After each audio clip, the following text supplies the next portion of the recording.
I can't believe you brought homemade pudding. My business partner teased me, expecting fancier desserts.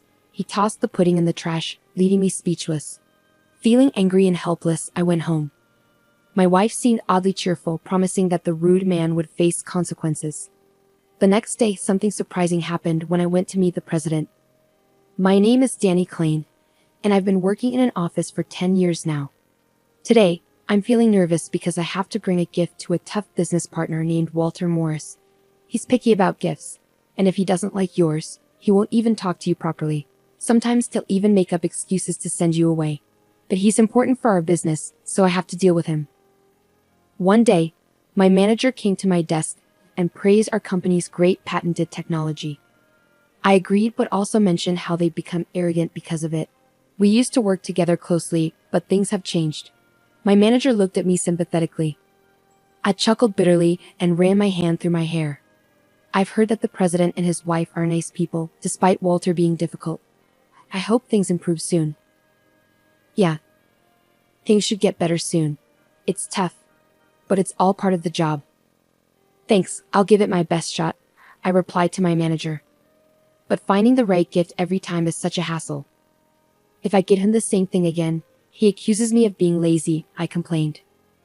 My manager suggested, the president's wife really likes pudding. Maybe next time you see them, consider getting some pudding. As soon as my manager mentioned it, I thought of a special pudding from a local store. It was incredibly smooth and creamy, just melting in your mouth. It had the perfect balance of richness and sweetness, exactly like the pudding my wife, Lily, makes. Lily runs a small pastry shop from our home, and her puddings are a hit with everyone in the neighborhood. They're so popular that they often sell out by mid-afternoon, loved by both kids and seniors alike. After work, I hurried home to find Lily already in the kitchen, preparing dinner. As I entered, a sweet aroma filled the air, making me smile. Lily greeted me with a cheerful welcome home, humming a tune as she worked. Excitedly, I told her about my conversation with the boss and how his wife loved pudding. I want to take some as a gift. Can you make some? I asked eagerly. Lily hesitated for a moment before asking, Do you think my pudding will be good enough? I could see a hint of nervousness behind her smile, but it reassured me.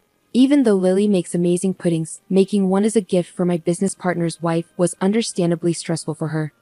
Still, she agreed with a nod and said, okay.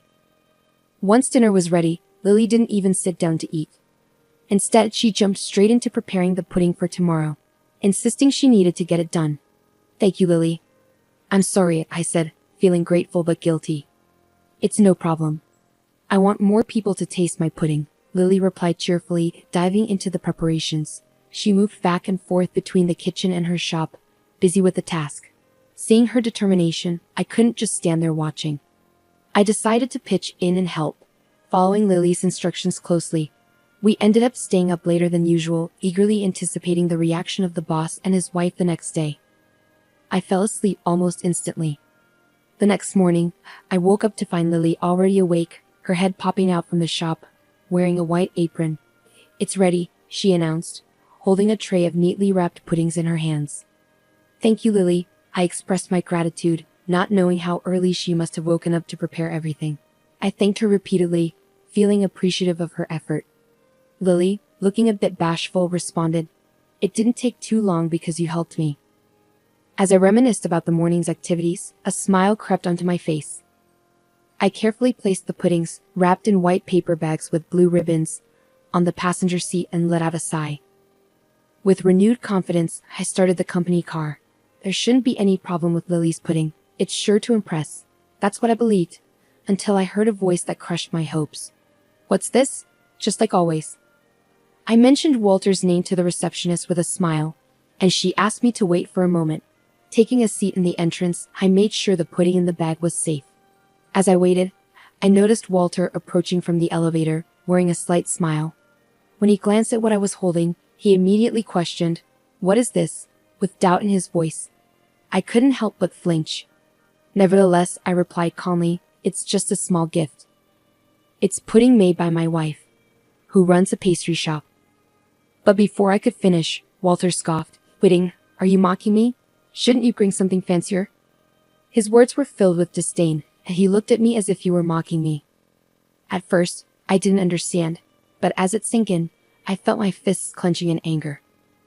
Walter was a client I had been working with smoothly until now. I couldn't afford to ruin our relationship, so I swallowed my emotions and tried to reason with him. Even though it's not fancy, my wife's puddings are quite popular, I explained, but Walter dismissed it, saying, "No way. I can't eat pudding made by an amateur." He snatched the bag of pudding from my hand roughly, leaving me stunned. "What are you doing?" I exclaimed, taken aback. My anxious voice clashed with Walter's dry laughter, attracting curious glances from the receptionist and other employees passing by. "I can't believe you give me such low-quality stuff," Walter remarked, lifting the bag to his face with a scrutinizing gaze. My anger surged, but I fought to keep my cool. Then I heard him say, "It's the CEO's wife's favorite. Even so, would you bring something made by an amateur?" I defended, feeling the need to stand up for Lily's skill. "My wife is definitely not an amateur. Even so, you must understand that I can't serve such an unsightly pudding to the president." With that, Walter released his grip on the bag, letting it fall into the trash can nearby. It happened so fast that I couldn't react, leaving me standing there in shock. The bag with the pudding inside made a mournful sound as it landed in the bin. A small gasp escaped from the receptionist nearby. "I'll take care of it for you today. Just be more careful next time," Walter stated, his voice dripping with irritation. All I could do was stare at the discarded pudding and mutter a barely audible, "I'm sorry." Walter nodded in response, his expression unreadable. Whether he was satisfied with my apology, I couldn't tell. "I've got some urgent matters to attend to. I hate to do this, but could you please leave?" Without waiting for my response, he turned and headed towards the elevator. I stood there stunned, unable to tear my gaze away from the discarded pudding. Time seemed to blur, and before I knew it, I found myself back in my company car. The memory of Lily's hard work on the pudding weighed heavily on my heart, filling me with a mix of sadness and anger. Most of all, I felt frustrated with myself for not being able to stand up for her or myself. All because Walter was a business partner. I couldn't focus on work that day, my mind consumed with how to tell Lily about what happened. When I got home, Lily greeted me with a smile, casually sipping tea on the couch. Caught off guard, I paused in untying my tie. "Did something happen?" Lily asked, noticing my hesitation and concern. Unable to hide it any longer, I confessed everything to her. "I'm sorry, he threw away the pudding you worked so hard on right in front of me." Lily looked surprised at first, but then she gently squeezed my hand. "It's not your fault. Maybe there was something wrong with the pudding." Deep down, though, I knew that wasn't true. Walter hadn't even bothered to look inside the bag before tossing it away. It didn't matter what was inside. If it wasn't up to his standards, it was going in the trash. Before I could apologize again, Lily stopped me. She seemed to think for a moment, then grinned mischievously. "That man's getting fired." "Fired?" I questioned, taken aback by Lily's comment. "I'm just kidding though," she reassured me with a soft chuckle. Even though it might not have been perfect, it's still disheartening to hear that the pudding I worked so hard on was thrown away. Her reaction was understandable. Anyone would be upset to hear their efforts were disregarded like that, even Lily, who rarely makes such remarks about rude clients. "But who knows, it could happen," she added mysteriously, leaving me feeling a bit puzzled. But that was the end of our conversation. Lily urged me to wash up early that night, so I bathed in a mix of confusion and frustration before turning in earlier than usual. The next day, still feeling weighed down by yesterday's events, I headed to work with a heavy heart. My boss had instructed me the day before. "I know it's not ideal, but tomorrow you need to buy a cake from the high-end Western confectionery store in front of the station." His words echoed in my mind as I stopped by the pastry shop near the station on my way to work and bought a cake. I placed the box from the fancy pastry shop on the passenger seat, letting out a sigh heavier than the day before. Yesterday, I had promised Walter that I'd come back today with an apology gift. Maybe because of the incident, Walter had responded with an even more arrogant tone. "All right, I'm counting on you this time," he said before hanging up. I should get going, I told myself, mustering up some motivation as I settled into the driver's seat of my company car. I drove towards the client's office, determined to make things right. As I entered through the automatic doors, a receptionist who recognized me hurried over. "Are you Mr. Klein from Company X?" she asked. "Yes, that's me. But please, lead the way, I replied. Following her, I stepped into the elevator, and before I knew it, we had arrived at our destination floor. The room I was directed to turned out to be the president's office. The receptionist knocked a few times, and when the door opened, I was ushered in. Inside, I found the president of the client company, his wife, and Walter, all looking uneasy. I had expected Walter to be his usual arrogant self, especially after yesterday's incident, but I was surprised. Nice to meet you, I'm Danny Klein from Company XX. Thank you for having me here today, I said, puzzled by the situation, as I greeted the president, Mr. Peterson. You must be Danny. Pleasure to meet you. I'm Mr. Peterson, and this is my wife, Anne, Mr. Peterson replied, cutting the formalities short. They exchanged glances, then called my name and bowed deeply. We are truly sorry for what happened. Please accept our apologies, Mrs. Peterson added sincerely. I'm sorry, what did you say? I asked, feeling surprised by how the president's tone suddenly changed. His wife, standing beside him, looked shocked too, bowing her head without saying a word. I quickly asked them to lift their heads, but they wouldn't. Then, I noticed Walter, who was standing behind them, also bowing. This was unusual because Walter was usually very proud and never apologized. But there he was, saying sorry with careful words for the first time. I was taken aback and didn't know what to say. Walter continued, actually, yesterday my wife found something in the lobby trash while she was cleaning. His wife nodded to confirm. She seemed upset and asked around about it. She found out that the pudding you brought earlier had been thrown away disrespectfully by someone. We called him to ask, and at first, he denied it, but later he admitted it reluctantly. Mr. Peterson gave Walter a cold look, and Walter seemed to feel it as he bit his lip and looked away. I didn't know Mrs. Peterson liked pudding. I thought it was from Danny, and I tossed it without thinking. I'm sorry, Walter said, sounding quieter than usual. I was surprised by Walter's unusual behavior. Mrs. Peterson shook her head firmly.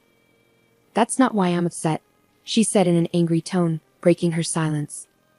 Danny, I've known about the pudding from Lily's store for a while. I knew it was really popular and always sold out quickly, even though the store was busy. You made the pudding for me. It's disappointing that an employee of a manufacturing company doesn't appreciate the effort put into making a product. I was shocked that Mrs. Peterson knew about Lily's store and understood the emotions behind making something. Walter, looking even more nervous, tried to apologize again, but Mr. Peterson told him to face the person he was apologizing to and lifted his pale face up. Walter Hooper sincerely apologized to me for carelessly throwing away the handmade gift from your wife yesterday. He faced me directly, bowing his head repeatedly. In that moment, I felt a sense of clarity. When I got home, Lily was sitting on the sofa drinking tea, just like yesterday. Without saying hello, I told her about what had happened today.